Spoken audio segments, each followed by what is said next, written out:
Halo Kanal Bowlers, jumpa lagi dengan saya Sikabol dalam petualangan Sikabol tentunya. Petualangan kali ini kita akan bahas yang lagi ramai terjadi di sepak bola Indonesia, yaitu masalah match fixing.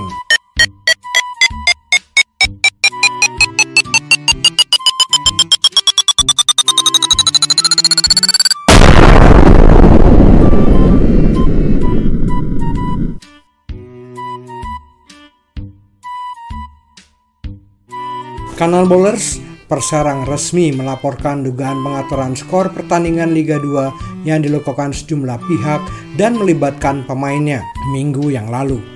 Laporan disampaikan kepada PSSI setelah sebelumnya manajemen Perserang memberhentikan dengan tidak hormat 5 pemain dan seorang pelatih.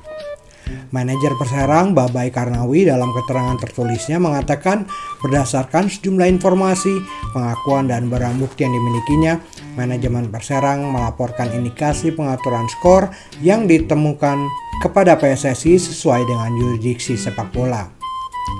Babai melanjutkan, Perserang melaporkan kondisi yang terjadi di Perserang dalam rangka meminta Badan Yudisial PSSI menindak secara tegas seluruh pihak-pihak yang terlibat dalam upaya pengaturan skor ini. Menanggapi hal itu, Ketua Umum PSSI Muhammad Iriawan menyatakan hukuman kepada pemain Perserang sudah dilakukan dan pihaknya juga melaporkan kepada pihak kepolisian. Mari kita dengarkan pernyataan Ketua Umum PSSI Muhammad Iriawan.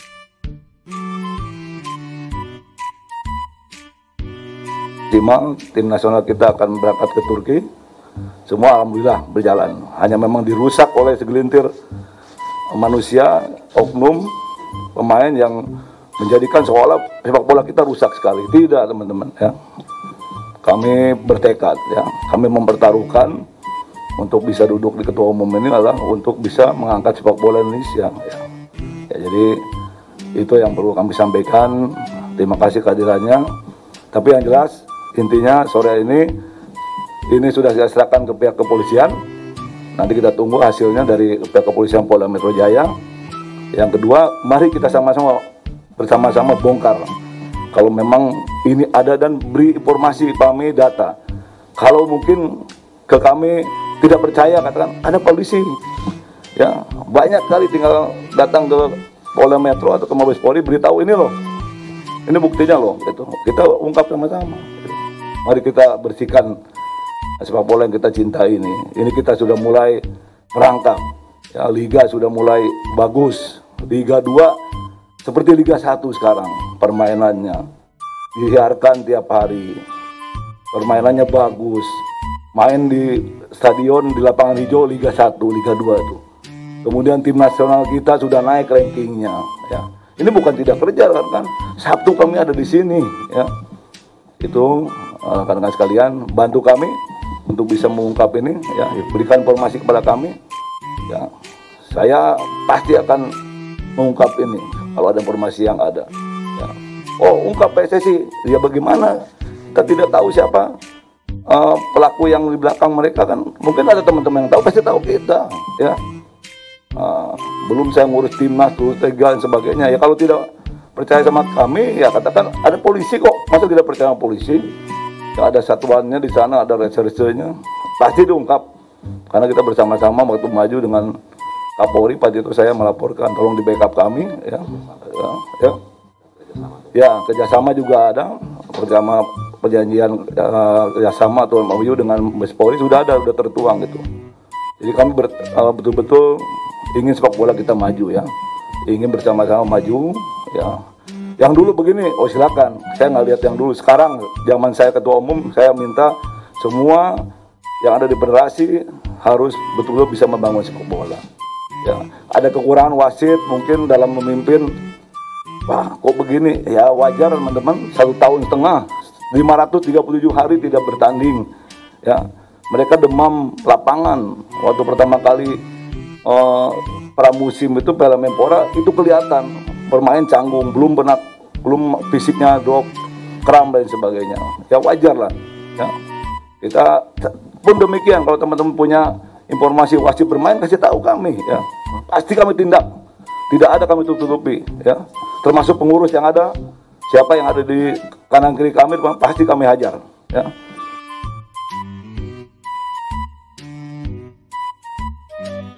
Muhammad Iriawan juga mengatakan PSSI tidak memiliki kewenangan untuk memanggil dan mengusut orang per orang yang bukan dari keluarga sepak bola. PSSI juga memiliki keterbatasan teknologi untuk melacak nomor-nomor rahasia yang melakukan match fixing dengan pemain. Sebelumnya Komite Disiplin PSSI telah menggelar sidang pada Senin hingga Rabu dini hari terkait hal ini. Keputusan pun sudah dijatuhkan kepada 6 pemain mantan Perserang dengan hukuman bervariasi.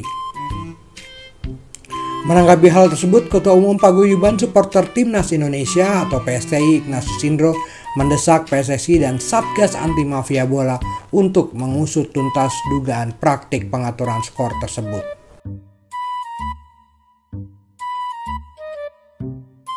Bagi saya, sikap PSSI yang sudah menindaklanjuti laporan dari Perserang tersebut patut diapresiasi ya.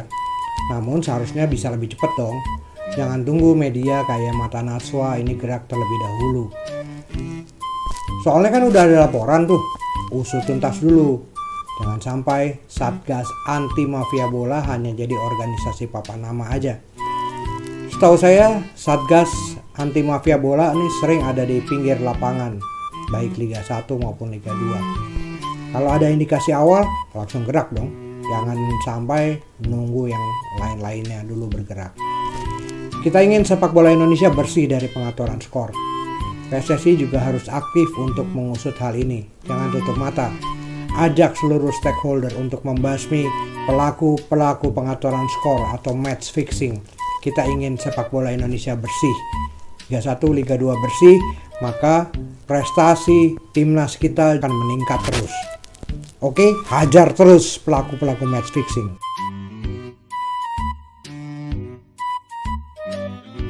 Kanal Bolers, untuk lebih jelasnya kita juga akan ngobrol-ngobrol bareng koordinator Save Our Soccer Akmal Marhali. Kita panggilkan langsung Bro Akmal.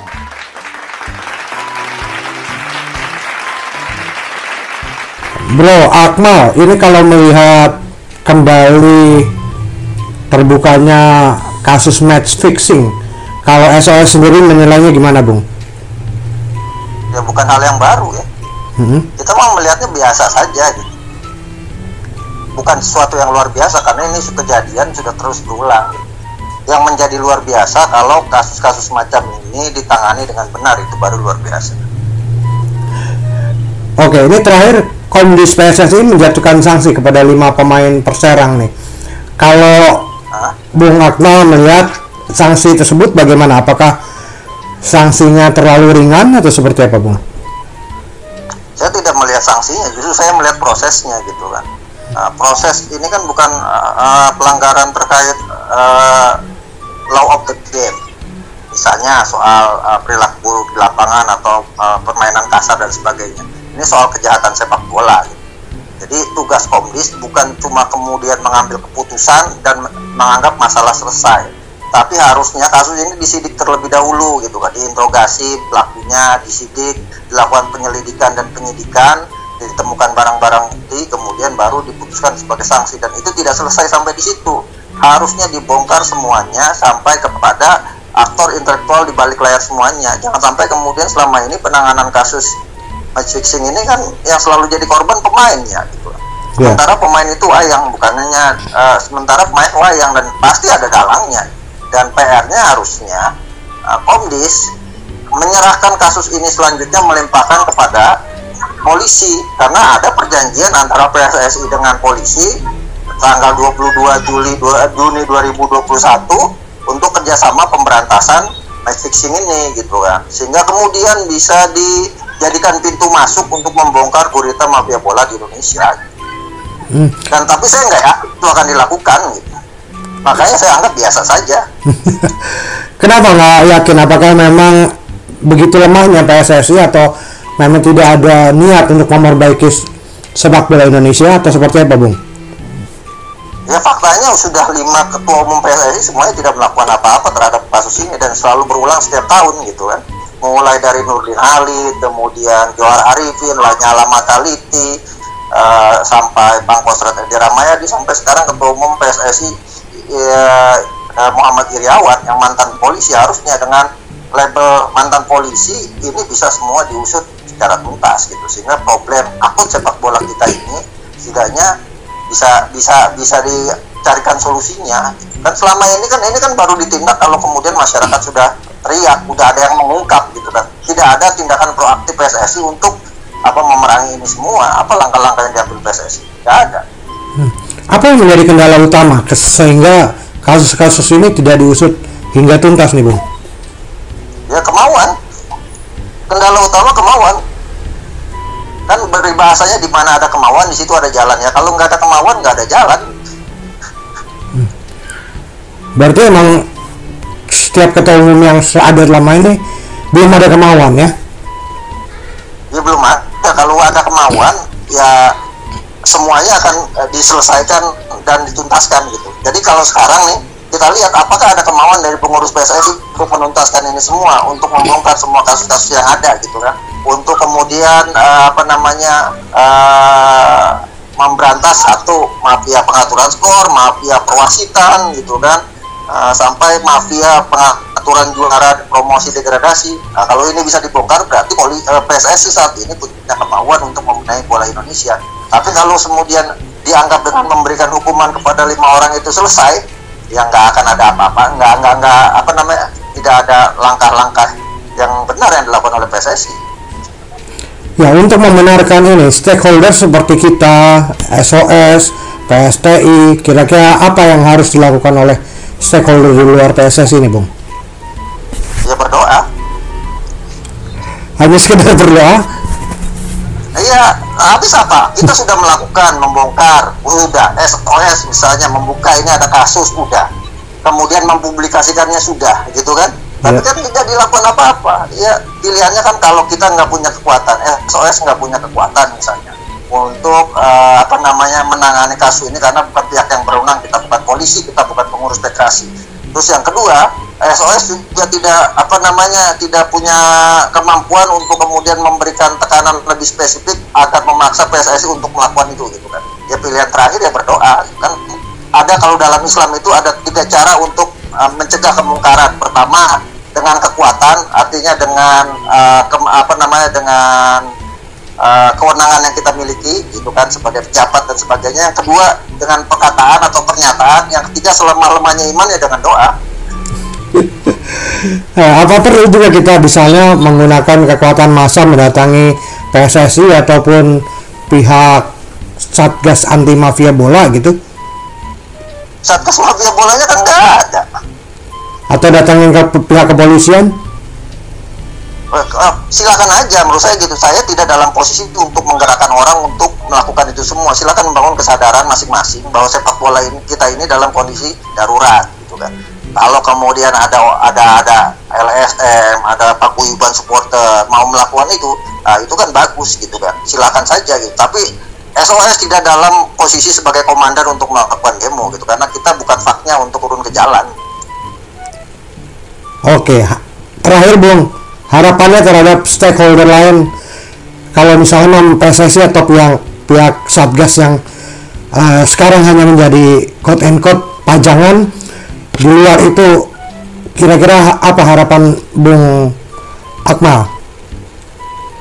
Harapan saya sama dengan harapan seluruh publik atau pecinta sepak bola Indonesia ya gitu.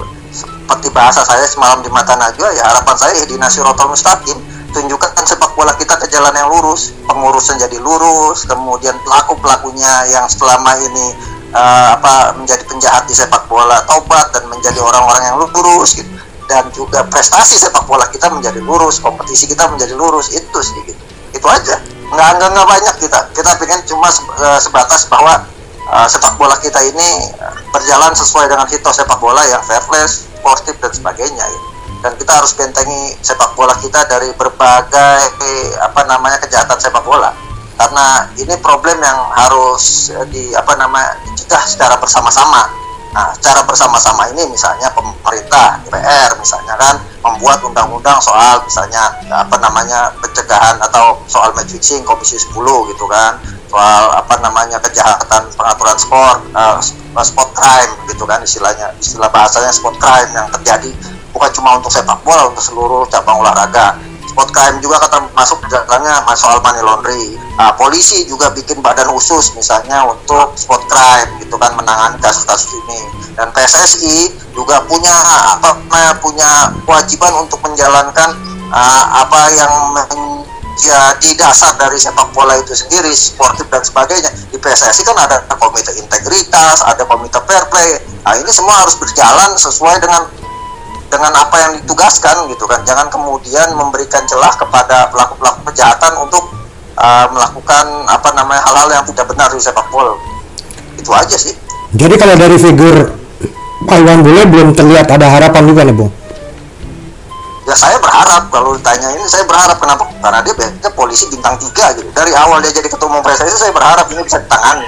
Sebenarnya ada langkah bagus dari PSSI saat ini untuk setidaknya lebih dari yang lainnya. Mereka bikin MOU dengan polisi gitu kan, baik untuk perizinan, untuk penanganan supporter, sampai untuk ada kasus-kasus kriminal di lapangan, termasuk di dalamnya adalah match fixing. Cuma permasalahannya tidak maksimal menjalankan MOU yang ada gitu. Jadi MOU cuma sebatas sudah kesepakatan.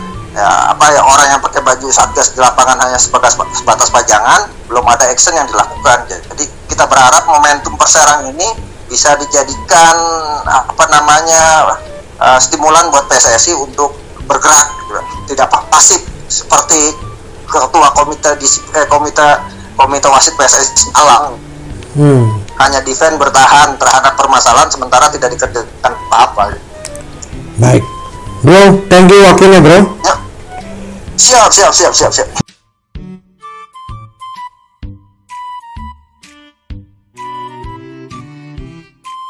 Gimana? Seru nggak? Pasti seru dong, kita ngomongin hal yang lagi in di sepak bola Indonesia. Gimana pandangan kamu tentang kasus match fixing Perserang ini? Komen di bawah ya. Jangan lupa subscribe, like, dan share di medsos kamu ya. Nyalakan juga tombol notifikasinya. Oke, kita sampai di penghujung episode kali ini dan kita ketemu lagi di petualangan lainnya ya. Bye.